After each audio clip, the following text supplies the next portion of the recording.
Greetings, ladies and gentlemen. Curtis Joseph in the house.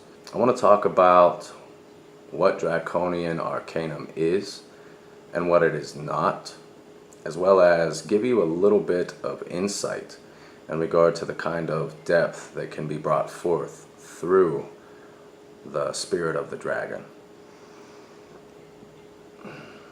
First and foremost, Drakonium Arkanum is not akin to Thomas Carlson's Ordo Draconis or Dragon Rouge. That specific left-hand path lodge has done a wonderful job bringing forth the draconian essence. So if anyone is interested in that, by all means, I'm not opposed. Their methodology is tried and true. Drakonium Arkanum also is not G.J. Conway's dragon magic, as she is brought forth through, I don't know what it was, Dancing with Dragons, I believe, and the book of the 5 Inner Rings. I read them years back. It's not akin to that either. Drakonium Arkanum is essentially a compilation of occult secrets and methodologies which I have accumulated throughout my own years of occult study, research, and application. You see, the dragon, which, for lack of a better descriptive term, can be considered my divinity. The dragon is both my god and my goddess, for lack of a better term. And it has been guiding my spiritual development since I lit my first candle. And, you know, when that objective was achieved, the draconian fire within me ignited in such a way that it drove me towards finding the common thread which drove occult operations to work. What was this power? What was this force? What was magic? What is it? And through my study throughout the years, looking into various pantheons to try to find my home under the wings of specific gods and goddesses, I always found that the dragon was there, in the shadows, waiting to be discovered within these mythologies. And I mean, we're talking about not just the Greek pantheon, not just the Egyptian pantheon, not just the Babylonian and Sumerian pantheon, not just the more Abrahamic religions that are presented to us today. We go back to the Aztecs and find the serpent or the dragon present everywhere, all over the world, since the beginning of human history. And I also came to find that the reason for that is because the dragon is essentially the common thread which flows through all of these paths, while it is also the common thread that equates to the power that can be found within them. The dragon is the nucleus of all magic, and the dragon is at the nucleus of all that I do, including that which has been presented so far through my work. So that is what Drakonium Arkanum is. And I want to give an example through lore of the kind of depth and the kind of information that is going to be presented through this course. Within this specific video, I want to talk about the lore of the Dracontia, or the Eye of the Dragon. To keep things short and sweet, within lore it is stated that the Dragon Slayer, if they could essentially remove the black diamond or the Dracontia from the brow of the dragon before it died, that they would attain all of the power that that dragon had.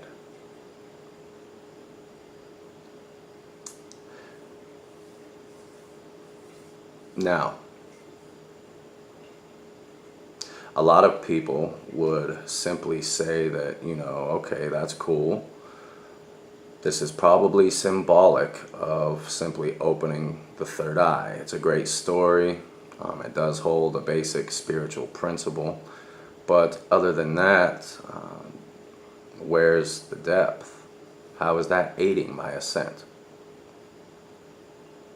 Well, I'm going to talk to you about the reality of the Drakontia and how it is something that can be obtained by the magician. In reality, you see, the dragon's breath, or the Kundalini, is a huge part of this specific draconian current. So right now I want to talk about some of the biological mechanisms that are within us that create this Drakontia through the various methodologies that I have discovered and the various initiations. You see, at our root chakra, there is a gland called the Khanda gland. Some have pronounced it as the Kunda gland, though that's actually not correct. It's an egg-shaped gland that is at the base of our spine. And around this gland there are 72,000 crystalline sand-like particles. And at the other end, right around the pineal gland, there is also 72,000 sand-like crystalline particles. Now, when that dragon hatches, when that coiled dragon is unleashed and the dragon's breath begins to move up the energy centers, those 72,000 sand-like particles essentially congeal, for lack of a better description. This is allegory, but they kind of congeal and merge, and they rise with the breath of the dragon. They rise with the Kundalini. And when they reach the pineal gland, they essentially conjoin with those 72,000 sand-like crystalline particles around the pineal gland. When this occurs, the pineal gland starts to produce and emanate more light. Every color of the light spectrum. This is the light that allows us to see behind closed eyelids in our dreams. It is also the light that emanates outwards, because it does, and reflects back off of the electromagnetic spiritual forces that we evoke and summon as magicians. This is the Luciferian light, according to a lot of left-hand path guys and gals out there. It's synonymous. But what's interesting about this is that these sparks of light start to happen more intensely, to where they almost merge, and when they merge they become black. The light that emanates becomes black. Not just the light, but physically, through these biological mechanisms, these crystalline particles that are found within the human body, merging, the pineal gland starts to produce carbon.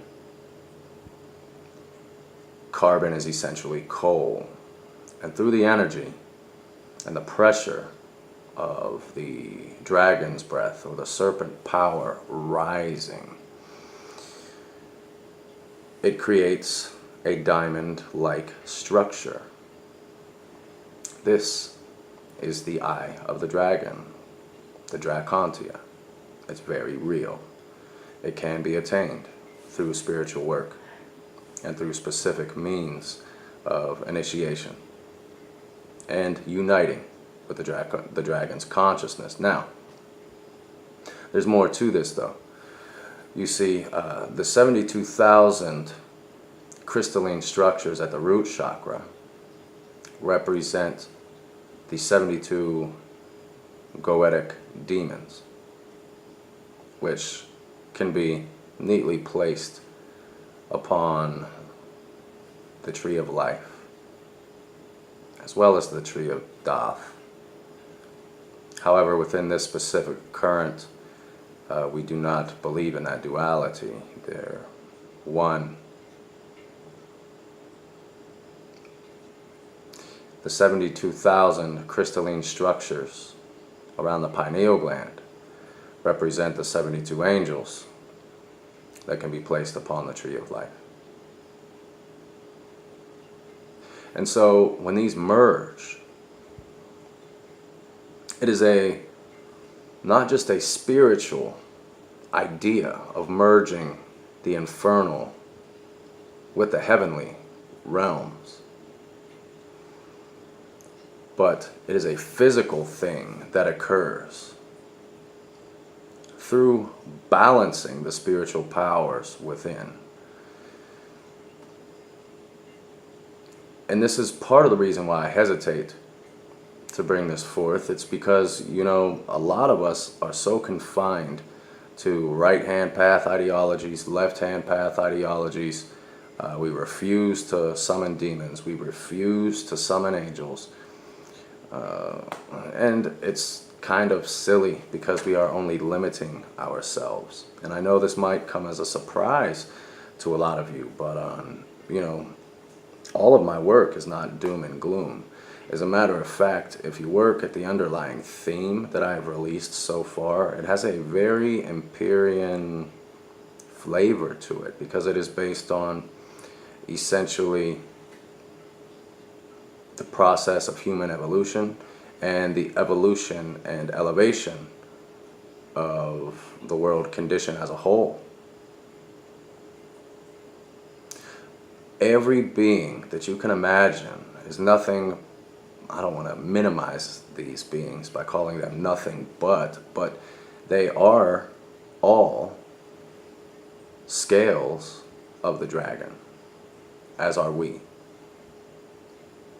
And you see, the infernal powers, or the goetic demons, and the demonic rulers of what most people would call the Qliphoth, would represent the left wing of the dragon, in a way, and the angelic forces would represent the right wing of the dragon, in a way.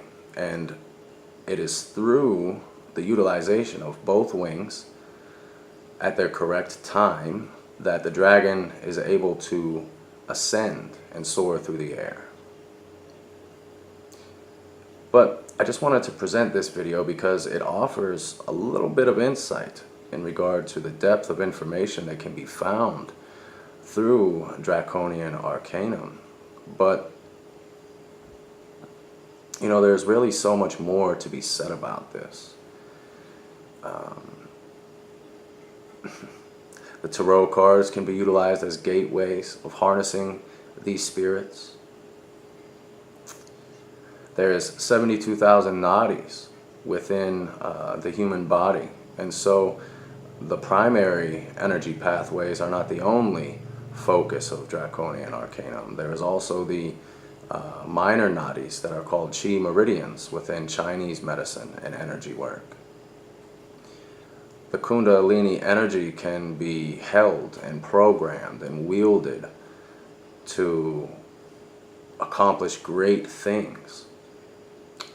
And so I just want to set the stage and prepare you for some of the information that I'm going to start to release through Become a Living God. This is a very important project for me. I think it is going to enable us to get past all of the things that divide us, so that us black magicians, us white magicians, we can unite and achieve the common objective of building a better world for the future generations. Alright, at any rate, with that being said, I'm going to end this. I hope you found this interesting and informative. As always, devour, destroy, become or be crushed. Curtis Joseph, signing out.